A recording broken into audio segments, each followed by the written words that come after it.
New York का United Nations मुख्यालय, जहां हर साल दुनिया के बड़े बड़े नेता इकट्ठा होते हैं। लेकिन इस बार सबकी नजरें सिर्फ एक नाम पर टिकी थीं, भारत। जी हां, दरअसल सबको लगा था कि प्रधानमंत्री नरेंद्र मोदी खुद इस मंच से बोलेंगे और पूरी दुनिया को भारत की ताकत का एहसास कराएंगे।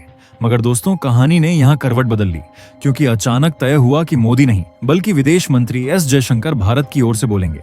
अब सुनने में ये बस एक बदलाव लगता है, लेकिन दरअसल ये है राजनीति की बिसात पर चला गया एक बड़ा दांव। आप खुद सोचिए, 26 सितंबर को मोदी जी का भाषण तय था और उसी दिन चीन, पाकिस्तान, बांग्लादेश और इजराइल के नेता भी बोलने वाले थे। ऐसे में उनके साथ मंच साझा न करना सीधे सीधे ये दिखाता है कि भारत अब हालात अपने हिसाब से तय करेगा। अब तस्वीर बदल चुकी है कि अब पीएम मोदी नहीं बल्कि जयशंकर पूरी दुनिया के सामने भारत की आवाज उठाएंगे और मोदी जी इस मंच से नजर नहीं आएंगे। यहीं पर सबसे बड़ा सवाल खड़ा होता है, क्या ये सिर्फ तारीख बदलने का मामला है या फिर इसके पीछे छुपी है कोई ऐसी चाल जो आने वाले वक्त में पूरी दुनिया का खेल बदल देगी। तो दोस्तों, जुड़े रहिए हमारे साथ, क्योंकि आगे जो खुलासे होंगे वो आपको सोचने पर मजबूर कर देंगे। लेकिन उससे पहले अगर आप वीडियो देख ही रहे हो तो बस 1 सेकंड निकालकर लाइक बटन दबा दो और चैनल को सब्सक्राइब कर लो। आपके लिए 1 सेकंड होगा, लेकिन हमारे लिए बहुत बड़ी मदद है। दरअसल दोस्तों, ये जो 80वां सेशन चल रहा है यूनाइटेड नेशंस का, ये किसी आम वक्त पर नहीं बल्कि बेहद नाजुक हालात में हो रहा है। जरा सोचिए, रूस यूक्रेन की लड़ाई तीसरे साल में घसीट चुकी है। इजरायल और हमास की टकराहट का असर हर महाद्वीप तक पहुंच रहा है और पश्चिमी देशों की खींचतान ने एशिया के गुटों को पहले से कहीं ज्यादा मजबूत बना दिया है। अब ऐसे समय अगर भारत अपना रुख बदलता है तो दुनिया उसे मामूली बात मानकर नजरअंदाज नहीं कर सकती। थीम तो बड़ी मीठी रखी गई है, 80 साल साथ, आगे और ज्यादा शांति, तरक्की और मानव अधिकार। लेकिन असली माहौल वो शांति से ज्यादा तकरार से भरा होगा और वजह है 23 सितंबर, क्योंकि उस दिन अमेरिकी राष्ट्रपति डोनाल्ड ट्रंप पहली बार अपने दूसरे कार्यकाल में इस मंच पर बोलने वाले हैं। अब हाल ही के हफ्तों में उन्होंने भारत को लेकर जितनी सख्त बातें कही हैं, उसके बाद उनका हर लफ्ज दुनिया सुनना चाहती है। याद कीजिए, ट्रंप ने साफ कहा था भारत और रूस शायद चीन के पाले में चले गए और फिर बिना देर किए भारत पर 50% का टैरिफ ठोक दिया। यानी माहौल पहले से ही गर्म है और इसी बीच भारत का ये नया कदम सबको ये सोचने पर मजबूर कर रहा है कि असली खेल क्या चल रहा है। दोस्तों, जरा सोचिए, जब दुनिया की सबसे ताकतवर कुर्सियों में से एक पर बैठे डोनाल्ड ट्रंप ये कहें कि अमेरिका ने भारत को खो दिया है, तो इसका असर कितना बड़ा होगा। असल वजह थी भारत का रूस से लगातार तेल खरीदना। ट्रंप को यह कदम बिल्कुल पसंद नहीं आया और उन्होंने नाराजगी जाहिर कर दी। लेकिन असली खेल यही है। गुस्से के साथ साथ उन्होंने मोदी को ग्रेट प्राइम मिनिस्टर भी कह दिया और दोस्ती हमेशा बरकरार रहने की बात भी जोड़ दी। यानी एक ही बयान में सख्ती भी और नरमी भी। यही है असली कूटनीति, जहां तल्खी और दोस्ताना लहजा साथ साथ चलता है। अब इस पूरे तनाव के बीच अचानक ब्राजील से आई एक खबर ने सबकी नजरें खींच लीं। वहां की संसद ने भारत के साथ एक ऐतिहासिक निवेश समझौते पर मुहर लगा दी। और ध्यान रखिए, ये समझौता सिर्फ पैसे तक सीमित नहीं था। ये दोनों देशों की रणनीतिक साझेदारी को एक नए स्तर तक ले जाने का संकेत था। इस डील की ताकत समझिए, निवेशकों को पूरी कानूनी सुरक्षा मिलेगी, मुनाफे का ट्रांसफर आसान होगा और कृषि, ऊर्जा, तकनीक से लेकर मैन्युफैक्चरिंग तक कई क्षेत्रों में नए मौके खुलेंगे। यानी भारत को न सिर्फ नए निवेश का भरोसा मिलेगा, बल्कि ऐसे बाजार भी मिलेंगे जिन पर अमेरिका की नीतियों का दबाव नहीं होगा। और सबसे अहम बात, भारत और ब्राजील दोनों ही ब्रिक्स समूह के बड़े स्तंभ हैं। इसलिए ये सौदा सिर्फ 2 देशों का नहीं बल्कि पूरे ब्रिक्स के मजबूत होने का संकेत है।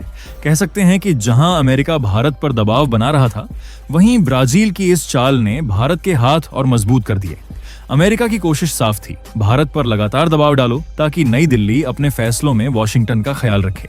लेकिन ब्राजील की संसद के उस बड़े कदम ने तस्वीर ही बदल दी।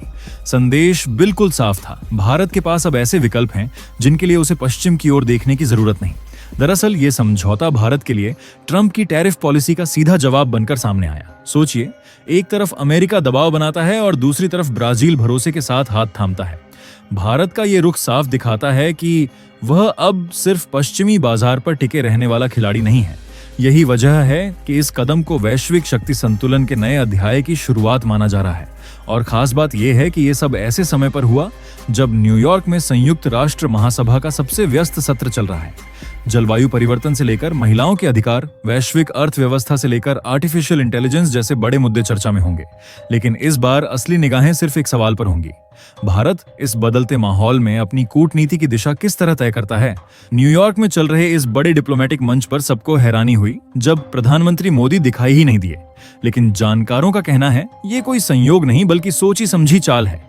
भारत इस वक्त दो मोर्चों को साथ लेकर चल रहा है, एक तरफ अमेरिका की तलखी, दूसरी तरफ ब्राजील जैसे नए सहयोगियों का भरोसा। शायद इसी वजह से मोदी ने खुद को अलग रखकर बैकग्राउंड से संतुलन साधने की रणनीति चुनी है। अब मैदान में है विदेश मंत्री एस जयशंकर। दुनिया उन्हें ऐसे नेता के तौर पर जानती है जो सख्त भी हैं और बेहद संतुलित भी। वो जब चाहें अमेरिका को सीधे सीधे जवाब दे सकते हैं और जब चाहें रिश्तों की डोर मजबूत करने का काम भी कर सकते हैं। यही कारण है कि इस बार मोदी की बजाय उन्हें भेजा जाना एक रणनीतिक कदम माना जा रहा है। इधर ब्राजील की संसद से आया बयान आग में घी डालने जैसा साबित हुआ। ब्राजील के एक प्रमुख नेता ने कहा, भारत और ब्राजील दोनों विशाल लोकतंत्र हैं और व्यापार में बराबरी जरूरी है। ये शब्द सिर्फ निवेश तक सीमित नहीं थे, बल्कि यह सीधा संकेत था कि भारत अब किसी एक शक्ति केंद्र पर निर्भर नहीं रहेगा। इस नए करार ने भारतीय कंपनियों के लिए रास्ते खोल दिए हैं। अब वे ब्राजील में न सिर्फ सुरक्षित निवेश कर पाएंगी बल्कि अपने मुनाफे को आसानी से वापस भी ला सकेंगी।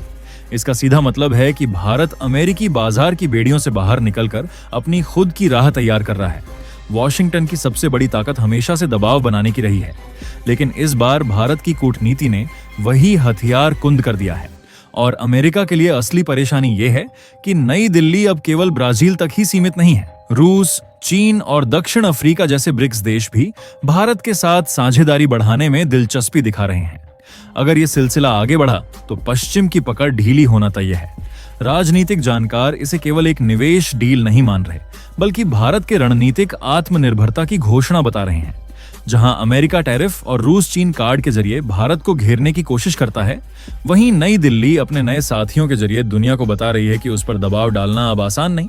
इसी पृष्ठभूमि में न्यूयॉर्क का संयुक्त राष्ट्र महासभा सत्र और भी अहम हो गया है। यहाँ ट्रंप सख्त लहजे में बोलेंगे, जबकि जयशंकर भारत का संतुलित लेकिन मजबूत रुख पेश करेंगे। उधर ब्राजील का संसद से आया फैसला पहले ही यह संकेत दे चुका है कि अंतर्राष्ट्रीय शक्ति संतुलन बदल रहा है। इसलिए इस बार की महासभा केवल भाषणों का मंच नहीं है, बल्कि भविष्य की राजनीति का खाका भी यहीं से तैयार होगा। 3 घटनाएं इसका आधार बन चुकी हैं। मोदी का मंच से दूर रहना, ट्रंप का टैरिफ हथियार लहराना और ब्राजील का निवेश समझौता। ये तीनों मिलकर साफ कर रहे हैं कि भारत अब किसी मोड़ पर नहीं अटका, बल्कि अपने रास्ते पर आत्मविश्वास के साथ आगे बढ़ रहा है। अब खेल का सबसे दिलचस्प मोड़ यही है, क्या आने वाले वक्त में ब्रिक्स सचमुच अमेरिका और यूरोप जैसी ताकतों को चुनौती देगा? दुनिया की नजर अब इसी सवाल पर टिक गई है। मोदी का यूएनजीए में न जाना किसी मजबूरी का नहीं, बल्कि एक सोची समझी चाल है।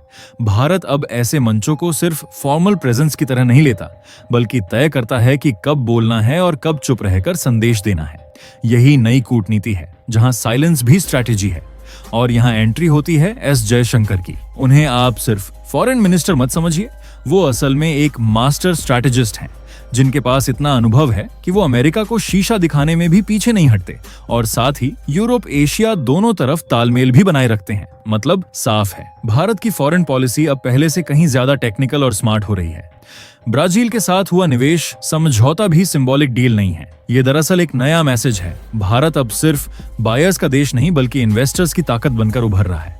भारतीय कंपनियों का लैटिन अमेरिका में जाना मतलब वहां एशिया का नया फुटप्रिंट, और यह वही इलाका है जिसे अब तक अमेरिका का बैकयार्ड माना जाता था। अब भारत का प्रेजेंस वहां वॉशिंगटन के लिए सिर दर्द है। इस पूरी तस्वीर में रूस और चीन का रोल भले ओपनली न दिखे, लेकिन उनका असर हर जगह है। अमेरिका चाहता था कि भारत रूस से तेल न खरीदे, लेकिन भारत ने साफ कह दिया, हम अपने फैसले खुद लेंगे। और अब ब्राजील खुलकर भारत के साथ खड़ा है। इसका सीधा मतलब है कि ब्रिक्स के अंदर भारत का स्टेचर और लीडरशिप दोनों बढ़ रहे हैं। नतीजा, एशिया और लैटिन अमेरिका अब एक नई एक्सिस पर जुड़े दिख रहे हैं। यूएन का यह 80वां सेशन स्पीचेस का नहीं, बल्कि अलायंसेस की नई रेखाएं खींचने का मंच बन रहा है। एक तरफ अमेरिका यूरोप का ब्लॉक, दूसरी तरफ ब्रिक्स और ग्लोबल साउथ, और इनके बीच निर्णायक भूमिका भारत की है। मोदी का न बोलना और जयशंकर का बोलना दरअसल यही बैलेंस दिखाता है। भारत अब सिंगल कैंप की डिप्लोमेसी नहीं कर रहा, बल्कि मल्टी अलायंस स्ट्रैटेजी पर चल रहा है। क्वाड और इंडो पैसिफिक एक तरफ, ब्रिक्स और ग्लोबल साउथ दूसरी तरफ, और यही डुअल गेम भारत को इंडिपेंडेंट पावर बना रहा है। अब अमेरिका का दबाव उतना असरदार नहीं लगता, जबकि ब्राजील का साथ कहीं ज्यादा चमकदार दिख रहा है। पर बड़ा सवाल अभी बाकी है, भारत किसे अल्टीमेट प्रायोरिटी देगा? क्या वह पश्चिमी रिश्तों को ढीला छोड़कर ब्रिक्स की तरफ और झुकेगा, या फिर दोनों ध्रुवों को बैलेंस करते हुए अपनी अलग पहचान कायम रखेगा? और दोस्तों, ये थी आज की बड़ी खबर जो काफी रिसर्च और मेहनत के बाद हमने आपके सामने रखी है।